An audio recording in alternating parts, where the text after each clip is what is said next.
We saw how to carry out basic arithmetic operations on columns of numbers. We also saw a simple example of how real data can be examined to get useful results. Now let's move closer to statistics.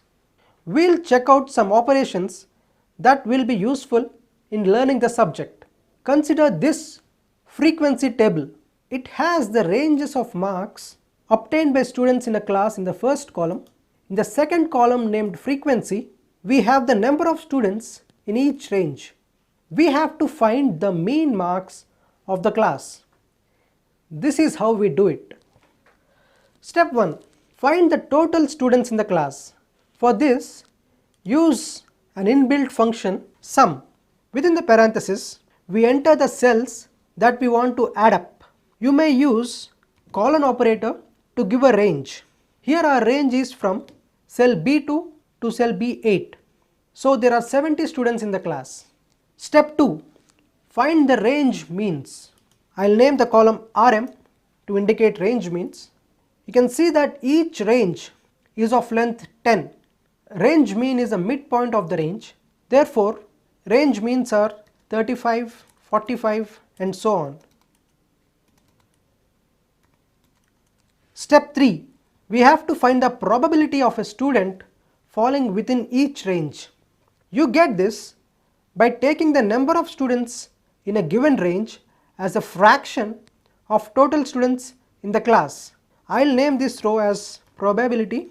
In the first cell, I enter equal to B2 divided by $B $9.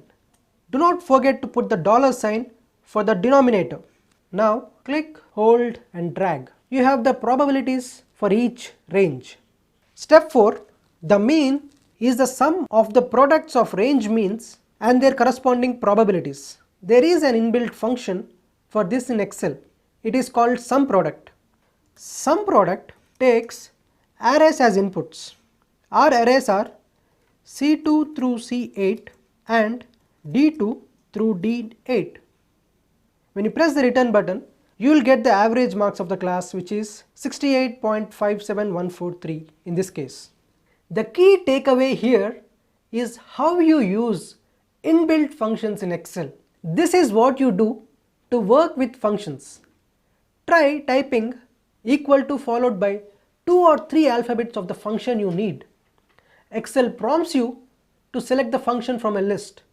Scroll down to the function you need and press tab on your keyboard.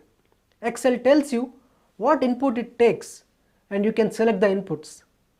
Suppose you wish to find the average of any 10 numbers. Type equal to AV, the first 2 alphabets of average. You can see a list of functions suggested. You can go down and click on the function you require. All you need to do is give the numbers or select them from the sheet. What if you don't know which function to use? Then go online and conduct a search. This tutorial is adequate to get you started on using Excel. But remember, this is just the beginning. You have to continue exploring as and when you come up with a problem. Also remember, help is just one internet search away.